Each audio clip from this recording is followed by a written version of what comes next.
શાંતિ.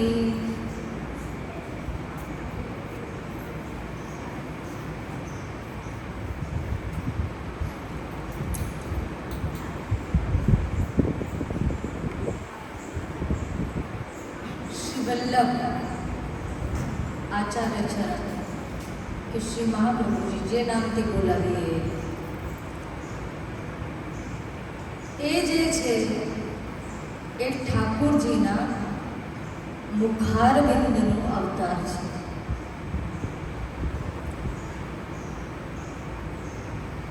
અગ્નિ સ્વરૂપ છે. 12 વર્ષની આયુષ્યમાં શ્રી મહાપ્રભુજીએ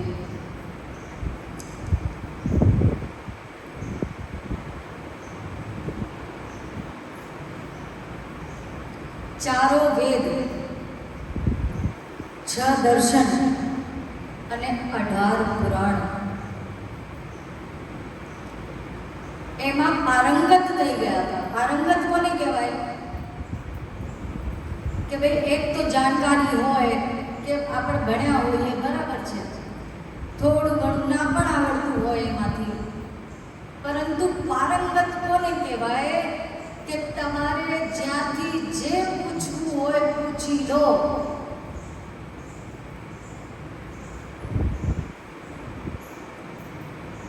કાશીમાં શ્રી મહાપ્રભુજી પધાર્યા શેના માટે? તો કે શાંતિથી બેસીને અને જે ગ્રંથો છે એની વ્યાખ્યા કરીશ. મારું જે કંઈ સ્વાધ્યાય છે એ હું ત્યાં કરીશ. કારણ કે કાશી જે છે એ જ્ઞાનની નગરી છે, મહાદેવજીની નગરી છે.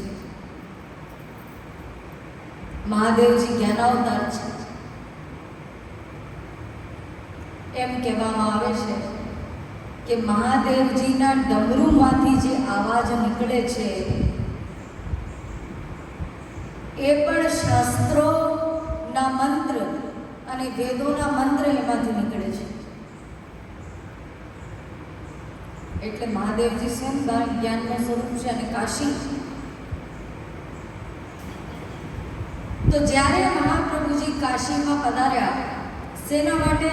તો કે ભાઈ હું શાંતિથી બેસીને મારું સ્વાધ્યાય કરી શકું, જે ટીકાઓ મારે લખવાની છે એ ટીકાઓ લખી શકું. પરંતુ ફરીથી એ જ વાત, કાશી માટે એમ કહેવામાં આવે છે કે દરેક ગલીમાં એક વિદ્વાન વિરાજમાન હોય એવી નગરી કોઈ છે તો એ છે કાશી. ગલીમાં વિદ્વાનો છે. હવે જ્યારે ખબર પડી કે મહાપ્રભુજી પધાર્યા છે, કોઈ સંત છે, બહુ વિદ્વાન છે, એટલે સૌથી પહેલા ઈચ્છા, આ જીવનો સ્વભાવ છે કે સૌથી પહેલા ઈચ્છા પ્રગટ થાય પરીક્ષા લેવાની. કે એની પરીક્ષા લઈએ. ભાઈ કેટલું જ્ઞાન છે, બહુ જ્ઞાની છે એ તો સાંભળ્યું, પણ કેટલું જ્ઞાન છે પરીક્ષા તો લઈએ. દરેક વસ્તુની પરીક્ષા ન હોય.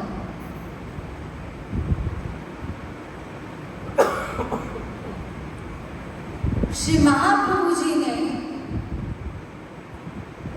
વારંવાર વિદ્વાનો જે કાશીમાં બિરાજતા એ વિદ્વાનો વારંવાર પ્રશ્નો પૂછવા માટે આવતા.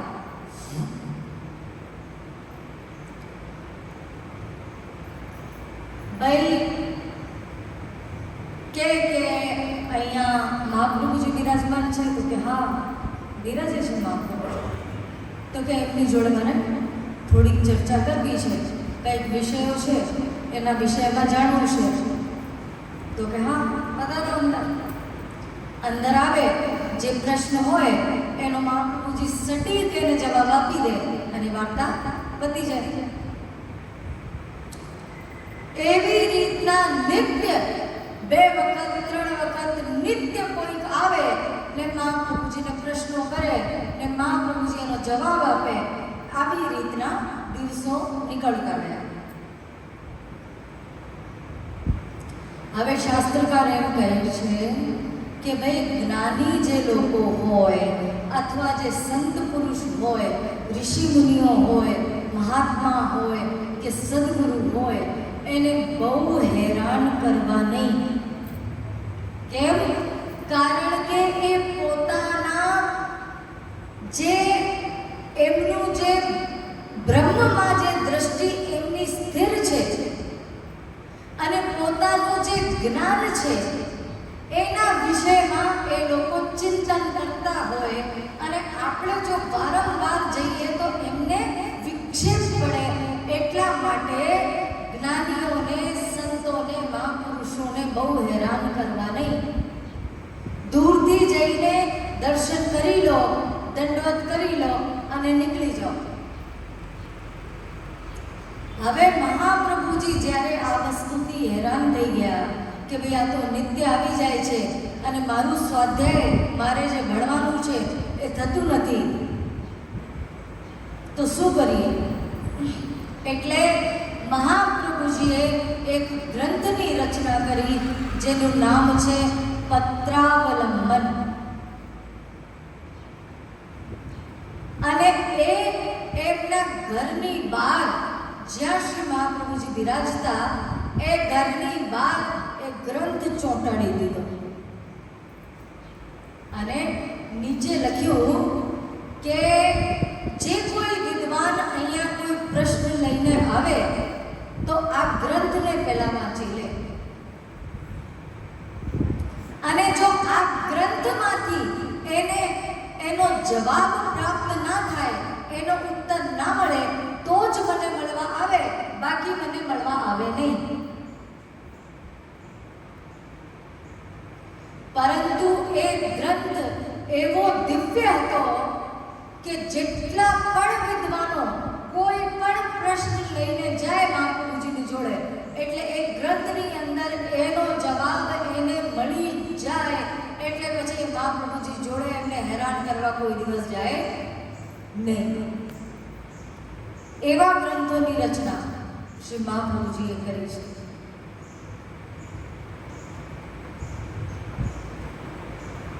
અને આમ આપણે જોવા જઈએ તો શ્રી મહાપ્રભુજીની 7 પેઢીથી એમના કુલમાં જેનું પણ જન્મ થયું છે એ બધા વિદ્વાનો હતા, બહુ મોટા મોટા વિદ્વાન. અને સોમયાગની પરંપરા એ 7 પેઢીથી એમના ઘરમાં ચાલી આવતી હતી. અને મહાપ્રભુજીને એટલો વિશેષ પ્રેમ શ્રીમદ ભાગવત પ્રત્યે હતો કે જ્યાં પણ રોકાયા, જે જગ્યા ઉપર રોકાયા ત્યાં ભાગવતનું પારાયણ શ્રી મહાપ્રભુજીએ કર્યું છે.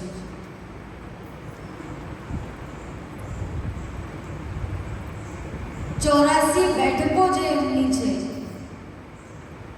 એ 84 બેઠકોની અંદર શ્રી મહાપ્રભુજીએ ભાગવતનું પારાયણ કર્યું છે. એમને ભાગવતમાં એટલી બધી શ્રદ્ધા, એટલો પ્રેમ ભાગવતની જોડે હતો. હવે કોઈ વસ્તુની જોડે પ્રેમ ક્યારે ઉત્પન્ન થાય? જ્યારે ખરેખર એનું મહાત્મ્ય આપણે જાણતા હોઈએ તો. બાકી એની સાથે પ્રેમ ના થાય. પણ મહાપ્રભુજીને ખબર હતી કે આ ભાગવત જે છે એ કોઈ સાધારણ શાસ્ત્ર નથી, આ સાક્ષાત પૂર્ણ પુરુષોત્તમ કૃષ્ણનું જ સ્વરૂપ છે. એટલા માટે એમને ભાગવત પ્રત્યે એટલો બધો પ્રેમ હતો. ભાગવતનું પારાયણ કરે, પૃથ્વીનું પરિભ્રમણ કરે, કેટલો શ્રમ.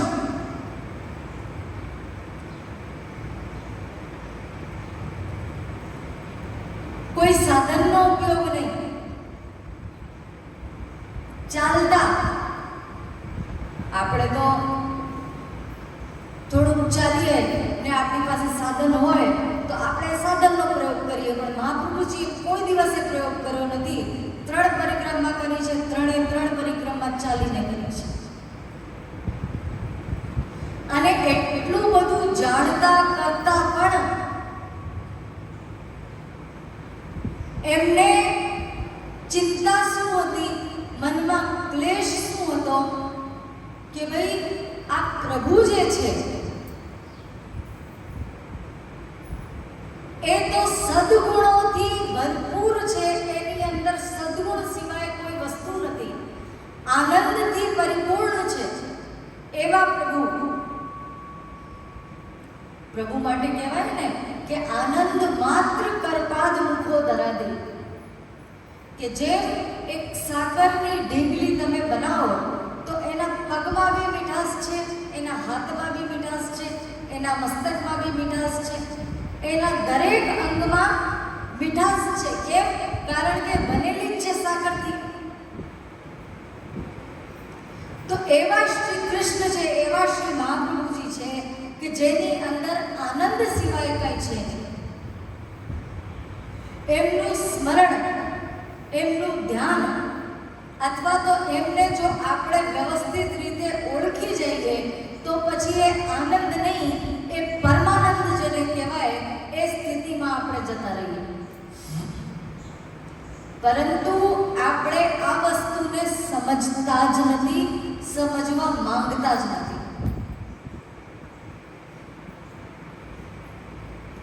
ભક્તિ એટલે શું? શ્રી મહાપ્રભુજીનો આશ્રય એટલે શું? શ્રી કૃષ્ણની સેવા એટલે શું? એનાથી આપણને કોઈ મતલબ નથી.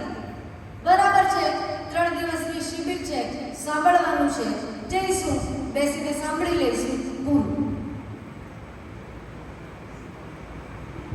પરંતુ નહીં, એમાંથી જે કંઈ સાંભળશું એની અંદરથી 50% આપણા જીવનમાં ઉતરવું જોઈએ. એવું જ્યારે મનમાં ખ્યાલ આવે, એવું જ્યારે મનમાં પ્રેરણા થાય ત્યારે સમજો કે પ્રભુની કૃપા થઈ.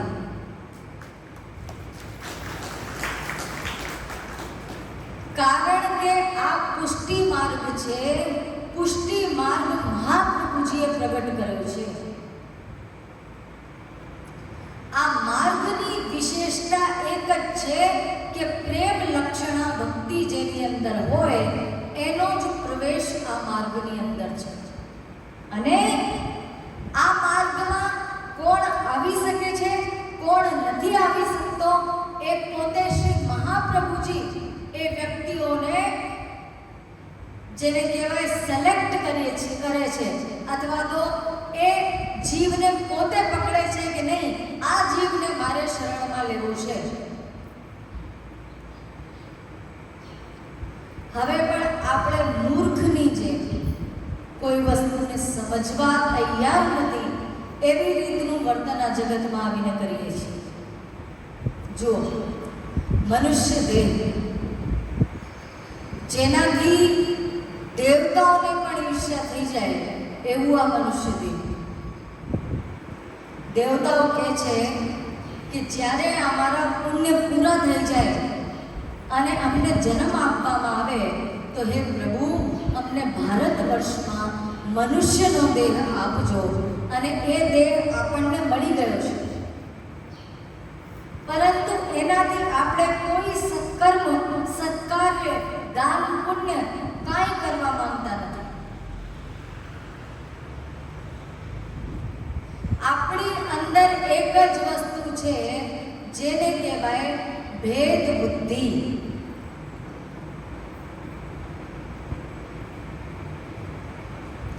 આ બાલક કોણ છે? આ બાલક કોણ છે? આ ક્યાંથી પધાર્યો? આ ક્યાં બિરાજે છે? અમે આમના સેવક છીએ, તમે કોના સેવક છો? મને આનું ભ્રમ સંબંધ છે, તને કોનું ભ્રમ સંબંધ છે? બસ આનાથી જ આપણે ઉપર ઉઠ્યા નથી હજી સુધી. તો તમે પછી ગુણગાન મહાપ્રભુજીને સમજવાનો પ્રયાસ કરશો, અરે કોઈ દિવસ નહીં સમજાય. આ બધી વસ્તુઓથી પહેલા ઉપર ઉઠો. એક વસ્તુને સમજો. તમે કહો છો આ મારા ગુરુ છે, આ મારા ગુરુ છે, આ તમે એટલા દોષમાં પડી જાઓ છો આવું બોલવામાં જ, જેને મુખડતા દોષ કહેવાય, કે તમારે 10 વખત વિચારીને બોલવું જોઈએ. તમારા ગુરુદેવનું કોઈ નામ જ નથી. એક વસ્તુ સમજી લો આજે. તમારા ગુરુદેવનું જો કોઈ નામ હોય તો એ માત્ર અને માત્ર શ્રી વલ્લભ છે, મહાપ્રભુજી છે, એના સિવાય કોઈ નામ નથી.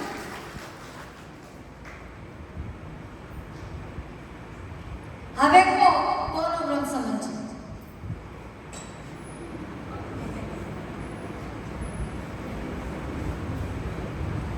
આ તો લીલા છે તમને બતાવવા માટે કે અલગ અલગ સ્વરૂપમાં બિરાજમાન થયા છે, પણ તમારે એમાં ભેદ દ્રષ્ટિ જોવાની ક્યાંથી આવી? મને એમ કહો, તમે કોણ?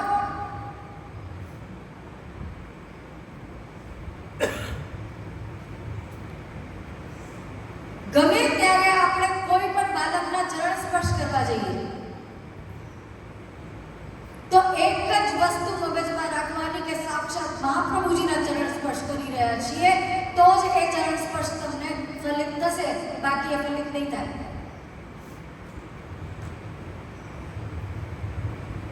આ તમારી જે દુર્બુદ્ધિ છે તમને નાશ તરફ લઈ જાય છે અને તમે સમજવા તૈયાર નથી.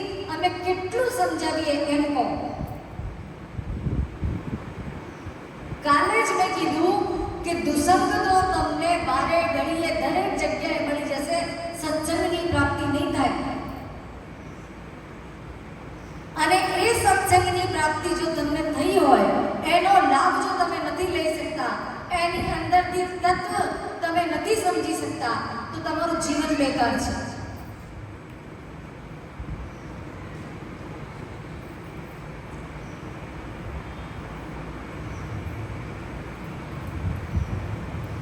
એક જ વાતની પાછળ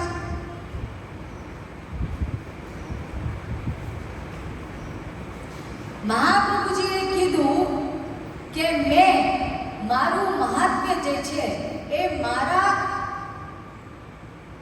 વંશમાં સ્થાપિત કર્યો છે. એ વખતે મહાપ્રભુજીએ કોઈનું નામ લીધું હતું?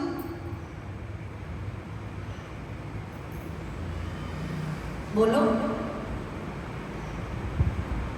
એ વખતે મહાપ્રભુજીએ કોઈનું નામ લઈને કીધું હતું કે ભાઈ આની અંદર મેં સ્થાપિત કર્યો છે? નહીં. તો તમે શું કામ આવું કરો છો?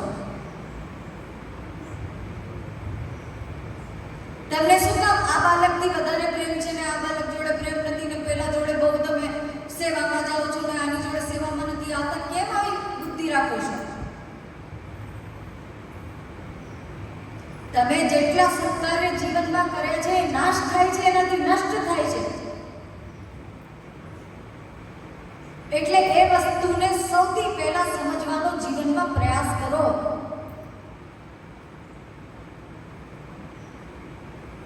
દત્તાત્રેય ભગવાન જે 24 અવતારોમાંથી એક અવતાર થઈ ગયા, એમને આ વસ્તુ સિદ્ધ કરી બતાવી કે જેની અંદરથી જે સદગુણ મળે એને લઈ લો અને એના જે દુર્ગુણ હોય એ બધા છોડી દો, ભૂલી જાઓ. પણ આપણી વિશેષતા શું છે કે આપણે બાજુવાલાના દુર્ગુણ જ જોઈએ, એની અંદર સદગુણ શું છે એ આપણે કોઈ દિવસ જોતા નથી, એને જીવનમાં ઉતારવાનો પ્રયાસ કરતા નથી.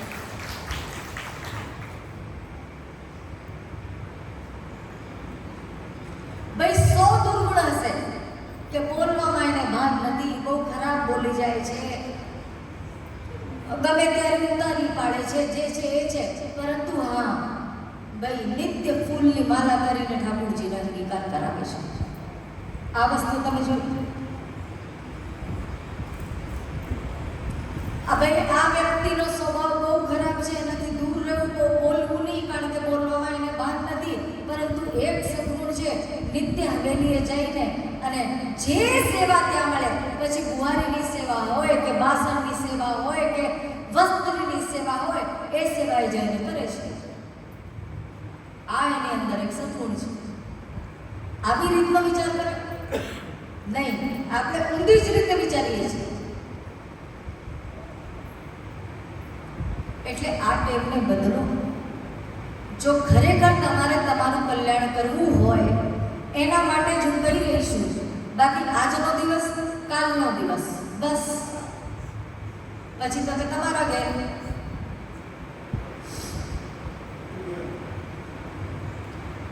એટલે શાસ્ત્રકારો એમ કે છે કે વૈષ્ણવો જ્યારે એમ સમજે છે કે અમે ઠાકુરજી પધરાયા, શું કે તમે ઠાકુરજી પધરાયા, પુષ્ટ કરાયા, તો તમારા સૌભાગ્યની વાત છે.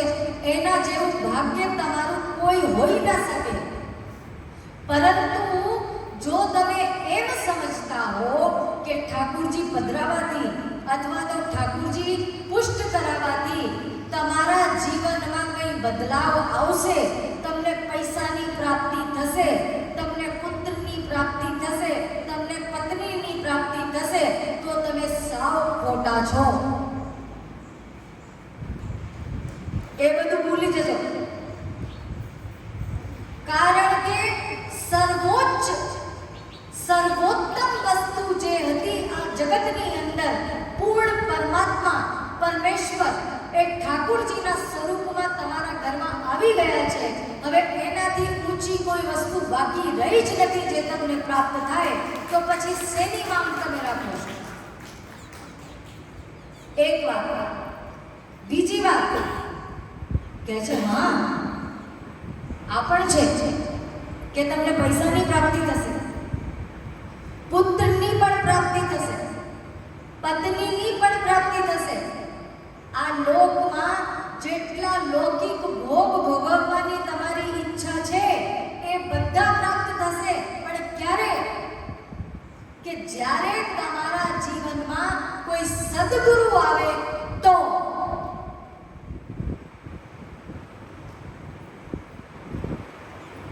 અને સૌથી મોટી વાત કે એ સદગુરુના વાક્યોમાં તમને વિશ્વાસ કેટલો છે એની ઉપર દરેક વસ્તુ નિર્ભર કરે છે.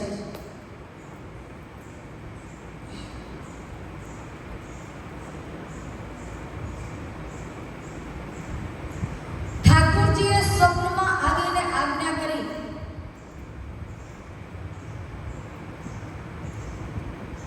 કે મારી ઈચ્છા છે બુંદીના લાડવા આરોગવાની.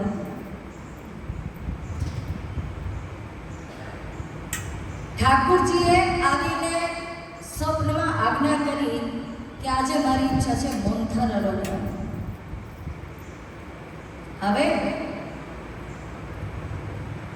આપણે એટલા નિકૃષ્ટ જેને કહેવાય, નીચ જેને કહેવાય, એવા છીએ. આજ્ઞા કોણ કરી રહ્યા છે? પેલા એમ કોની આજ્ઞા થઈ છે? હા બોલો તો ખરો. કોની આજ્ઞા થઈ છે? ઠાકુરજીની આજ્ઞા થઈ. બરાબર. અચ્છા, ઠાકુરજી કોના છે?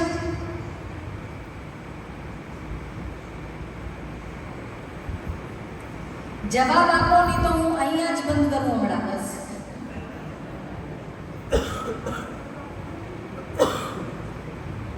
બોલો, ઠાકુરજી કોના છે?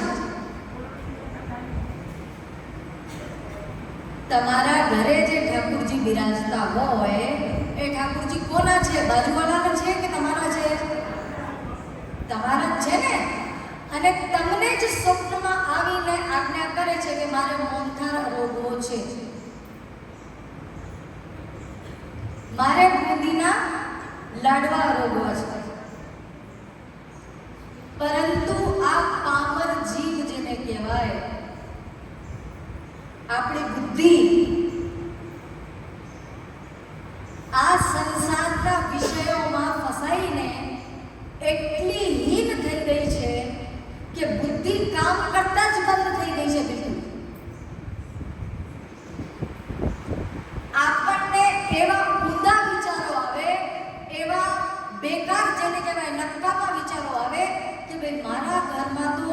મિશ્રી સેવા છે, તો હું ઠાકુરજીને આ અનસખડી મોહનથાળ કેવી રીતે રોગાવું? મોહનથાળ તો અનસખડી થઈ જાય ને, અને તમને તો આજ્ઞા છે મિશ્રીની.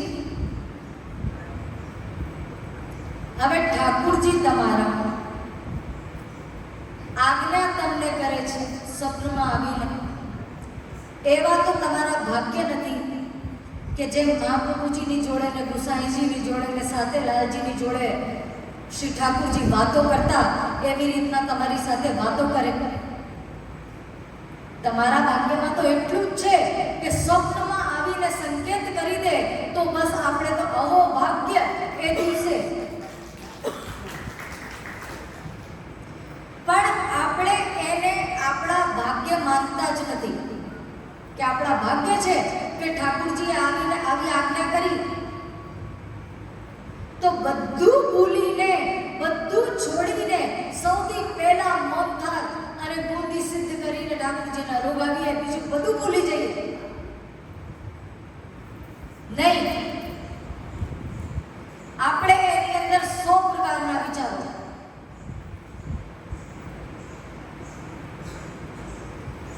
ઠાકુરજી સ્પષ્ટ ભાગવતજીમાં આજ્ઞા કરે છે કે તમારી જ્ઞાતિ કઈ છે હું જોતો જ નથી. જેના ઘરે એકવાર હું આવી જાઉં, જેને હું એક વખત સ્વીકાર કરી લઉં, પછી એ શૂદ્ર હોય, વૈશ્ય હોય કે કોઈ પણ હોય, હું જોતો જ નથી. એને હું પોતાનું માની લઉં છું. પરંતુ દુઃખની વાત શું છે કે તમે ઠાકુરજીને પોતાના માનવા તૈયાર નથી.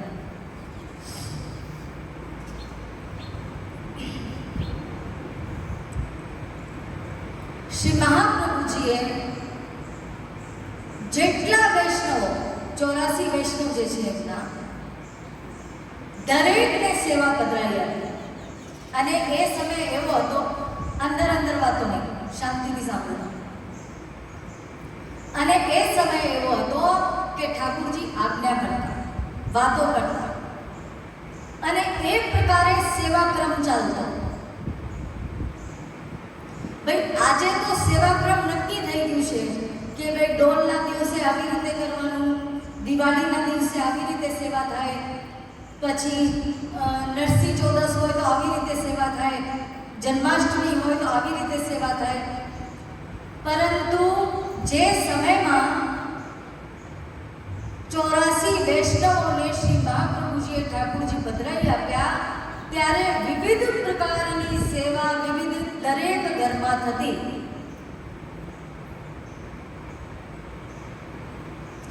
વસ્તુતઃ કૃષ્ણ એવ, આ આપણે શ્રી મહાપ્રભુજી માટે વાપરીએ છીએ. એનો અર્થ શું કે મહાપ્રભુજી અને શ્રી કૃષ્ણમાં કઈ ભેદ નથી.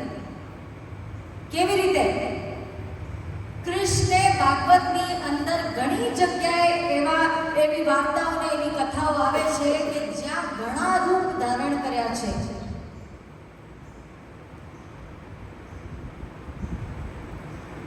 રાસની જે લીલા છે એમાં પણ આ કહેવામાં આવે છે કે કૃષ્ણ એક રૂપમાં રસ નતા લેતા. દરેક ગોપીની સાથે કૃષ્ણ હતા. એટલા બધા સ્વરૂપ કૃષ્ણે ધારણ કર્યા છે. અને એ જ શક્તિ, એ જ દિવ્યતા શ્રી મહાપ્રભુજીની અંદર પણ હતી. એ પણ એકથી વધારે સ્વરૂપ ધારણ કરી શકતા હતા. અને ઘણી જગ્યાએ વાર્તાઓમાં આવા પ્રસંગો આવે છે જ્યાં મહાપ્રભુજીએ અનેક રૂપ ધારણ કર્યા છે. હવે જ્યારે 84 વૈષ્ણવના ઘરોમાં ઠાકુરજી બિરાજતા, તો જેમ ઠાકુરજી આજ્ઞા કરતા એમ એના ઘરમાં સેવા થતી.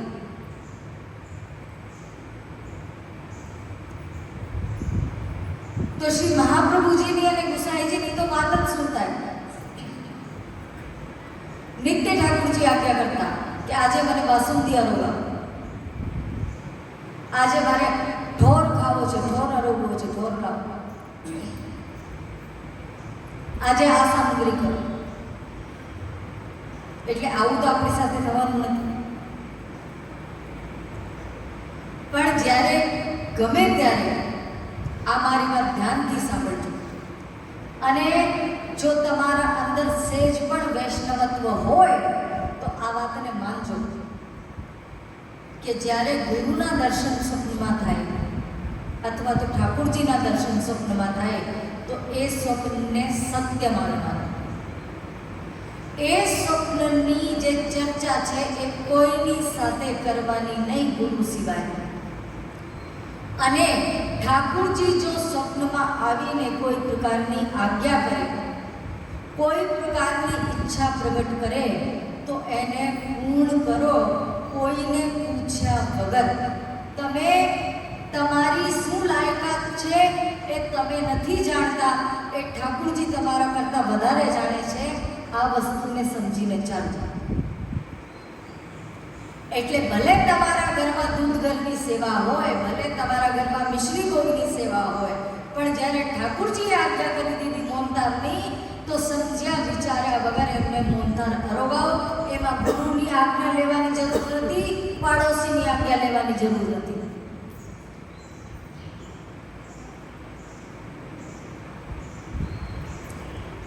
આવી રીતનો શ્રી મહાપ્રભુજીનું ચરિત્ર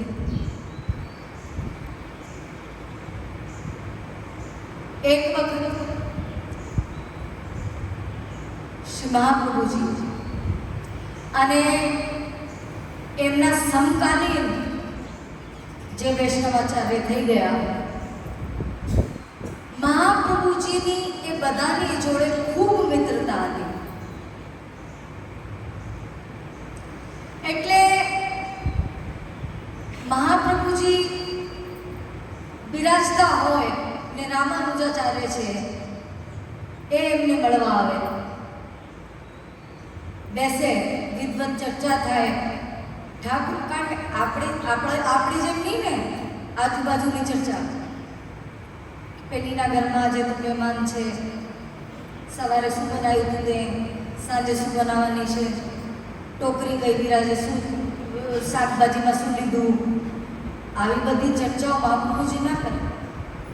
એટલે મહાપ્રભુજી જ્યારે બિરાજે ત્યારે માત્ર અને માત્ર ભગવત ચર્ચા હોય, એના સિવાય બીજી ચર્ચા હોય નહીં. સંધ્યાકાલનો સમય હતો. અષ્ટપ્રહરની સેવા, 8 પ્રહરની સેવા જેને કહેવાય, એનો પ્રચલન જે છે એ મહાપ્રભુજીએ કર્યું છે. 8 પ્રહરની સેવા જે છે કોને બતાવી? તો શ્રી મહાપ્રભુજી આપણને બતાવી કે 8 યામની સેવા કરવી જોઈએ. હવે જે બતાવે છે એ પોતે તો કરતા જ હોય, એમાં તો કઈ સંશય છે જ નહીં. એટલે એક વખત આવી રીતનું બન્યું કે રામાનુજાચાર્ય એમને મળવા માટે પધારે છે, અને સંધ્યાનો સમય હતો, ભોજનનો સમય હતો.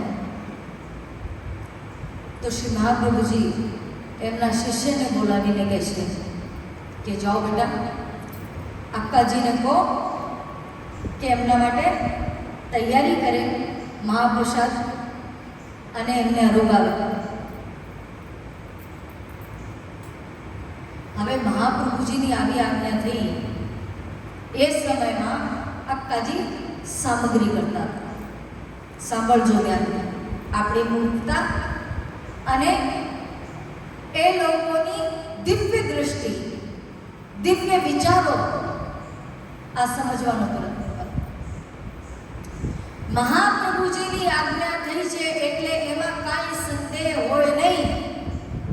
એટલે અક્કાજીએ કંઈ સમજ્યા વિચાર્યા વગર એમના માટે, જે અતિથિ પધાર્યા હતા એમના માટે તૈયારી સાજી દીધી, અને જે કંઈ સામગ્રી સિદ્ધ કરી હતી એ બધી થાળમાં પધરાવીને એમને અરોગાવવા માટે અંદર આપી દીધી કે લો, લઈ જાઓ અને એમને અરોગાવો.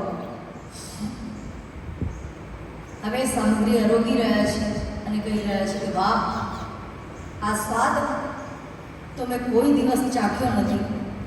એટલી સુંદર સામગ્રી છે, આનંદ આવી ગયો છે. જ્યારે પાછા પધાર્યા ભોજન કરીને ત્યારે અક્કાજીને પ્રશ્ન થયો અને પછી મહાપ્રભુજી પાસે પધારે છે. જુઓ, આપણે હોઈએ તો એ જ વખતે ઝઘડો થઈ જાય ઘરમાં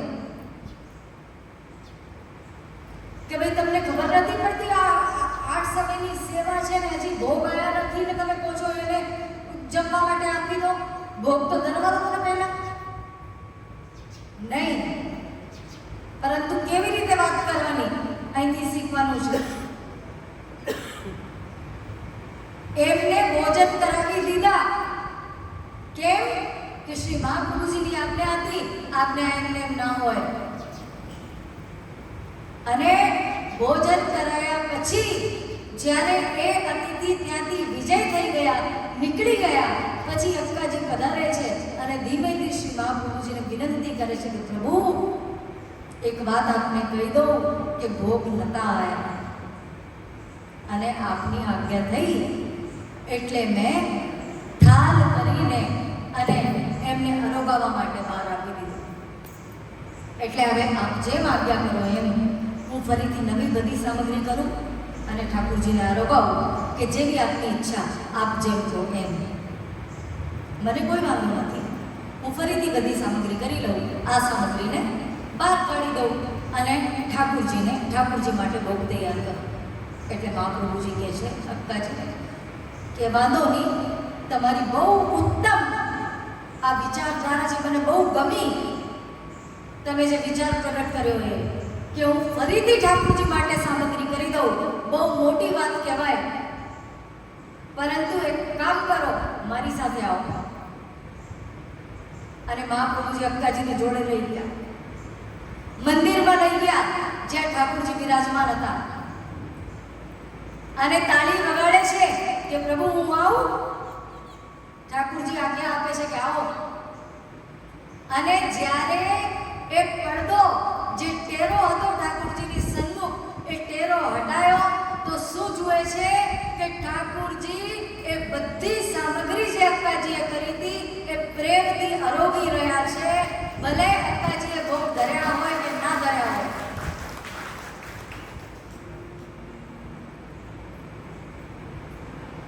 એવું ચમત્કાર.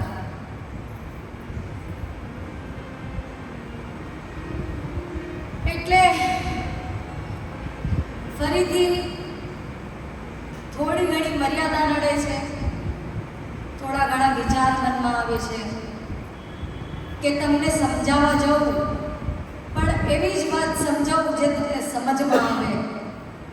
એટલે થોડુંક મારે સમજી વિચારીને બોલવું પડે છે કે ભાઈ જે તમને સમજમાં જ ના આવે એવી વાત જો હું કરું તો પછી તમને શું આનંદ આવશે. એટલે મારે બહુ વિચારીને બોલવું પડે છે. પરંતુ બરાબર છે, આટલું જે કંઈ મેં કીધું આજે, આટલામાંથી તો બધું સમજ આવ્યું કે નહીં? સમજણ પડી? કોઈ વસ્તુમાં કોઈને કોઈ પ્રશ્ન ઉત્પન્ન થયો?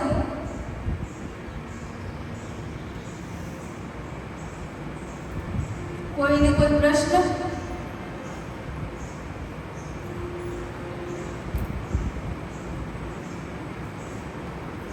મને કોઈ એવો વ્યક્તિ જીવનમાં મળી જાય જો મને પૂછે સામેથી આવીને કે કોઈ પ્રશ્ન છે તો હું એને મારે ઘરે જ રાખી લઉં, એને જવા જ નહીં દઉં. એટલા બધા પ્રશ્નો છે મારી જોડે.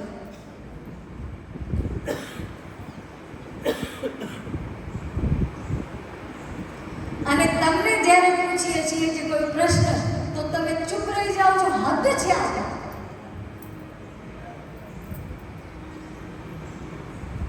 એમાં જુઓ, બે વાત હોઈ શકે. એક વાત કે હું જે કંઈ બોલું છું એમાં તમને કાંઈ રસ નથી, એકદમ બરાબર છે.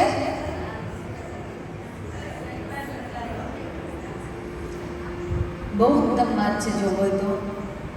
અને બીજી વાત કે તમે મારા કરતાં વધારે જાણો છો એટલે પછી પૂછવાનો કાંઈ અર્થ નથી.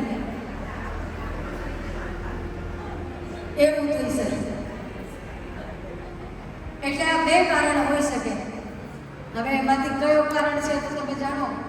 બાકી હું જ્યારે કહું છું કે તમારે કંઈ પૂછવું હોય આજની ચર્ચામાંથી, ગઈકાલની ચર્ચામાંથી, તો તમે પૂછી શકો છો, પૂછી લો.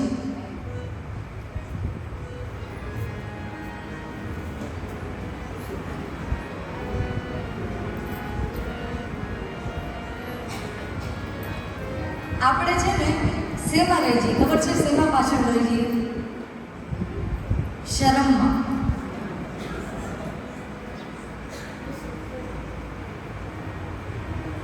કે મારો આવો પ્રશ્ન જો હું પૂછીશ તો આ મારી બાજુમાં જે બેઠી છે આ શું વિચારશે? બસ એની શરમમાં આપણે કોઈ દિવસ પૂછતા નથી. અને આપણા હાથમાંથી આવા મોકા નીકળી જાય છે.